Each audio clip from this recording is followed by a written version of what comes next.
नमस्कार। आज हम एक बहुत ही अहम और अक्सर बहस का विषय रहने वाले मुद्दे पर बात करेंगे, सकारात्मक कार्रवाई। जी, जिसे आमतौर पर अफर्मेटिव एक्शन के नाम से भी जाना जाता है। हाँ, बिल्कुल। हमारे पास कुछ दिलचस्प स्रोत हैं जो इस कॉन्सेप्ट को समझाते हैं।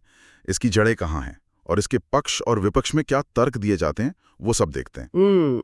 तो आज का हमारा मिशन यही है कि इन सब विचारों को थोड़ा खोलकर समझें कि आखिर ये है क्या सकारात्मक कार्रवाई, क्यों जरूरत पड़ी इसकी, कहाँ से आई और सबसे जरूरी, इस पे इतनी बहस क्यों होती है। बिल्कुल, समझने की कोशिश करते हैं। ठीक है, तो चलिए शुरू करते हैं। सकारात्मक कार्रवाई, ये शब्द जैसा मैंने कहा बहुत सुनने में आता है, खासकर जब कॉलेज एडमिशन या सरकारी नौकरियों की बात हो। हाँ, रोजगार में, शिक्षा में। हाँ, तो ये जो स्रोत हैं ये बताते हैं कि ये मूल रूप से ऐसी नीतियां हैं या कार्यक्रम हैं जिनके तहत ऐसे समूह जिन्हें ऐतिहासिक रूप से पिछड़ा या वंचित माना गया है, अपने के सदस्यों को शिक्षा या रोजगार या प्रमोशन वगैरह में कुछ खास प्राथमिकता या रियायत दी जाती है।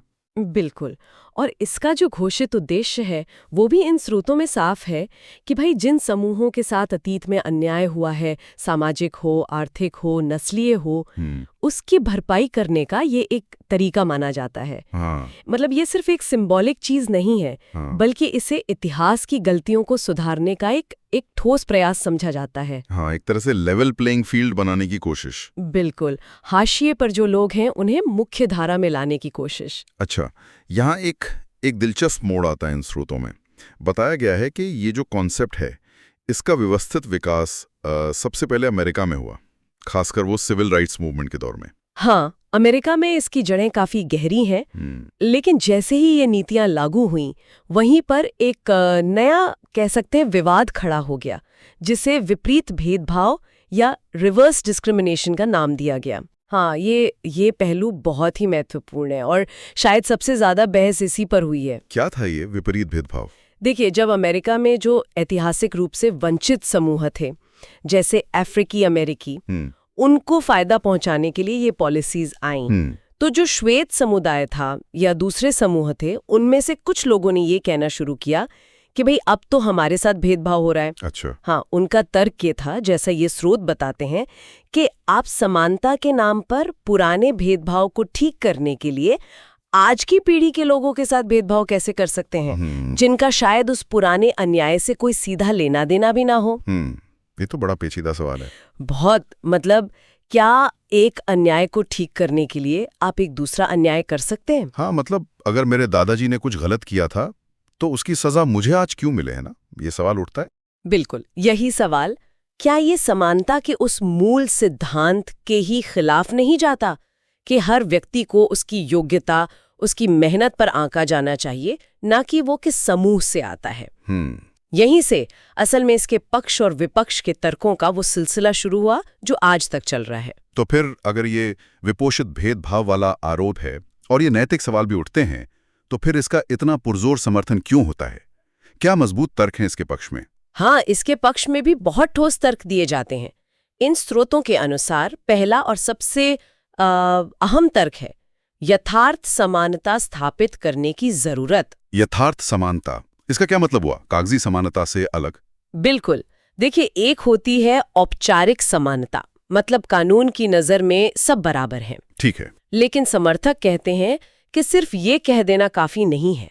अगर जमीनी हकीकत ये है कि सदियों के भेदभाव की वजह से कुछ समूह दौड़ में बहुत पीछे रह गए हैं, तो उन्हें सिर्फ स्टार्टिंग लाइन पर खड़ा कर देना काफी नहीं। यथार्थ समानता का मतलब है असल जिंदगी में, वास्तविक जीवन में अवसरों और नतीजों में बराबरी लाना। अच्छा, मतलब सिर्फ मौका देना काफी नहीं, ये भी देखना कि वो उस मौके का फायदा उठाने की स्थिति में हैं भी या नहीं। बिल्कुल सही, जैसे आपने कहा, क्या उनके पास दौड़ने के लिए जूते हैं, क्या रास्ता साफ है उनके लिए।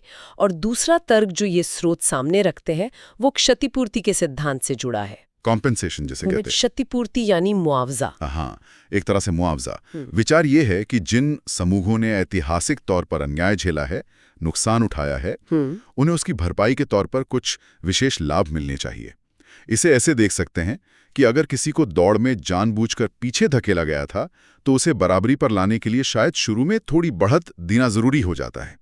ये कोई दया की बात नहीं, बल्कि न्याय की बहाली का प्रयास है। न्याय की बहाली, ये एक महत्वपूर्ण एंगल है। और कोई तर्क? हाँ, एक और बात जो कही जाती है वो ये कि जो वंचित समूह हैं उनके सदस्यों के पास अक्सर आगे बढ़ने के मौके वैसे भी कम होते हैं। कैसे? जैसे अच्छी शिक्षा तक पहुंच कम होना, या जरूरी कॉन्टैक्ट्स, नेटवर्क्स न होना, या आर्थिक संसाधनों की कमी। तो उनकी जरूरतें दूसरों से ज्यादा हो सकती हैं। और इसी संदर्भ में ये स्रोत भारत में जो आरक्षण की व्यवस्था है उसका भी जिक्र करते हैं। अनुसूचित जाति, जनजाति, पिछड़े वर्गों के लिए आरक्षण, उसे भी इसी यथार्थ समानता और क्षतिपूर्ति के लक्ष्य को पाने का एक जरिया माना जाता है। तो ये बहस सिर्फ अवसर की समानता पर नहीं रुकती, नहीं, ये नतीजों की समानता तक चली जाती है कि क्या आउटकम्स भी बराबर होने चाहिए। बिल्कुल, यहीं पर बात दिलचस्प हो जाती है। समर्थक मानते हैं कि जब तक नतीजों में, परिणामों में एक हद तक बराबरी नहीं दिखती, तब तक अवसर की समानता का दावा कहीं न कहीं खोखला है। और एक बात और, वो कहते हैं कि विविधता यानी डिवर्सिटी अपने आप में एक अच्छी चीज है, चाहे वो कॉलेज हो या ऑफिस। हाँ, अलग अलग तरह के लोग हों तो बेहतर होता है। बिल्कुल, और सकारात्मक कार्यवाही इस विविधता को बढ़ाने में मदद करती है, जिससे सबको फायदा होता है, ऐसा उनका मानना है। ये वाकई बहुत गहरा और कई परतों वाला मुद्दा है, लेकिन जैसा आपने शुरू में कहा था, सिक्के का दूसरा पहलू भी है। हाँ, और वो भी उतना ही वजनदार है। तो अब आते हैं विरोध के तर्कों पर। यहाँ बात और भी दिलचस्प हो जाती है। इन विश्लेषणों के मुताबिक पहला बड़ा ऐतराज ये है कि ये प्रक्रियात्मक न्याय यानी प्रोसीजरल जस्टिस के सिद्धांत के खिलाफ है। प्रक्रियात्मक न्याय, जरा इसे समझाएंगी? हाँ, इसका मूल सिद्धांत ये है कि कोई भी फैसला लेने का जो प्रोसेस है, जो प्रक्रिया है, वो निष्पक्ष होनी चाहिए और सब पर एक जैसी लागू होनी चाहिए। मतलब उसमें आमतौर पर योग्यता देखी जाती है, कौन कितना काबिल है, क्वालिफिकेशन क्या है, ऐसे तर्कसंगत आधार होते हैं। अच्छा। लेकिन आलोचक कहते हैं, जैसा इन स्रोतों में बताया गया है, कि सकारात्मक कार्रवाई में क्या होता है कि व्यक्ति की योग्यता से ज्यादा उसके समूह की पहचान को देखा जाता है। वो किस जाति का है, किस नस्ल का है। तो डर ये रहता है कि कहीं ऐसा ना हो कि कम योग्य व्यक्ति सिर्फ अपने समूह की वजह से चुन लिया जाए और ज्यादा योग्य व्यक्ति रह जाए। यानी मेरिट से समझौता हो सकता है। हाँ, ये सीधा सीधा मेरिटोक्रेसी यानी योग्यता आधारित व्यवस्था के विचार से टकराता है।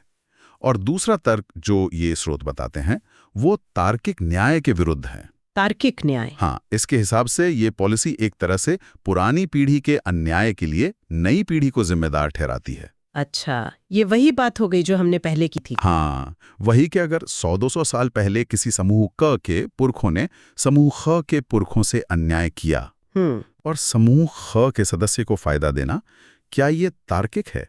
ये तो सामूहिक दोष या सामूहिक जिम्मेदारी की बात हो गई, जो कि आजकल के कानूनी और नैतिक सिस्टम से मेल नहीं खाती, जहां व्यक्तिगत जिम्मेदारी पर जोर होता है। बिल्कुल।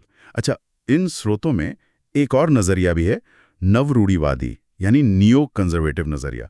उनकी क्या आपत्ति है? हाँ, नवरूढ़ीवादी विचारक जो हैं, जैसा यहाँ बताया गया है, वो मानते हैं कि समानता का असली मतलब है अवसर की समानता। ठीक है। मतलब सबके लिए खेल के नियम बराबर हों, स्टार्टिंग पॉइंट फेयर हो। ठीक है।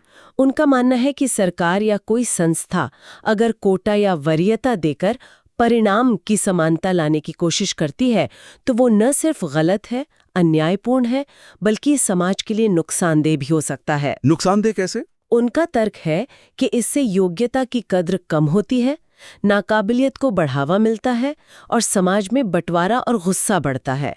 वो कलर ब्लाइंड नीतियों के हिमायती होते हैं, मतलब ऐसी नीतियां जो किसी की जाति या नस्ल को देखे ही नहीं। यानी उनका कहना है कि आप फिनिश लाइन को आगे पीछे करके सबको विनर नहीं बना सकते, इससे रेस का मतलब ही खत्म हो जाएगा। हाँ, कुछ ऐसा ही। इसके अलावा कुछ और प्रैक्टिकल चिंताएं भी हैं जिनका इन दस्तावेजों में जिक्र है। जैसे कि एक बड़ी चिंता यह है कि अक्सर सकारात्मक कार्रवाई का जो फायदा है वो उस समूह के अंदर जो सबसे जरूरतमंद लोग हैं उन तक पहुंच ही नहीं पाता। अच्छा, तो किसे मिलता है? फायदा अक्सर उसी समूह के वो लोग उठा ले जाते हैं जो पहले से ही थोड़े बेहतर हाल में हैं, जिन्हें कई बार क्रीमी लेयर भी कहा जाता है। हाँ, ये शब्द सुना है। तो इससे तो पॉलिसी का मकसद ही पूरा नहीं होता। बिल्कुल, ये एक वास्तविक समस्या मानी जाती है। और दूसरी प्रैक्टिकल चिंता क्या है? दूसरी और शायद ज्यादा बुनियादी चिंता ये है कि ये योग्यता और क्षमता यानी मेरिट और कॉम्पिटेंस की अनदेखी करती है। यहाँ तर्क ये दिया गया है कि देखिए, योग्यता और क्षमता का सम्मान करना सिर्फ किसी संस्था या कंपनी की एफिशिएंसी के लिए जरूरी नहीं है। हाँ, वो तो है ही। बल्कि ये व्यक्ति की अपनी गरिमा, उसके आत्मसम्मान के लिए भी जरूरी है। और गरिमा और आत्मसम्मान भी तो समानता का ही हिस्सा है ना? सही बात है। अगर किसी को लगता है कि उसे सिर्फ उसकी जाति या समूह की वजह से चुना गया है, उसकी अपनी काबिलियत की वजह से नहीं, तो ये उसके कॉन्फिडेंस को चोट पहुंचा सकता है और दूसरों की नज़र में भी उसकी योग्यता पर सवाल उठ सकते हैं। तो ये सवाल बड़ा मुश्किल हो जाता है कि क्या हम योग्यता और सामाजिक न्याय, इन दोनों के बीच कोई संतुलन बना सकते हैं? क्या ये दोनों हमेशा एक दूसरे के दुश्मन ही रहेंगे या कोई रास्ता है साथ चलने का? यही इस पूरी बहस का सबसे मुश्किल सवाल है मेरे ख्याल से। ये एक बड़ा सवाल उठाता है कि हम एक ऐसा समाज कैसे बनाएं जो फेयर भी हो और इंक्लूसिव भी, जिसमें मेरिट की भी कद्र हो और जो ऐतिहासिक नाइंसाफी हुई है उसका भी कुछ हल निकले। तो फिर इस सब का मतलब क्या निकलता है? हमने दोनों तरफ की बातें सुनी, सकारात्मक कार्रवाई के पीछे के अच्छे इरादे देखे, असल समानता लाना, पुराने जख्म भरना, और फिर इसके विरोध में जो तर्क हैं वो भी समझे।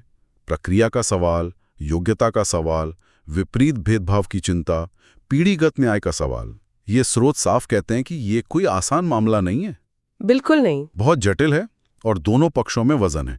कोई एक सीधा साधा जवाब नहीं है। बिल्कुल।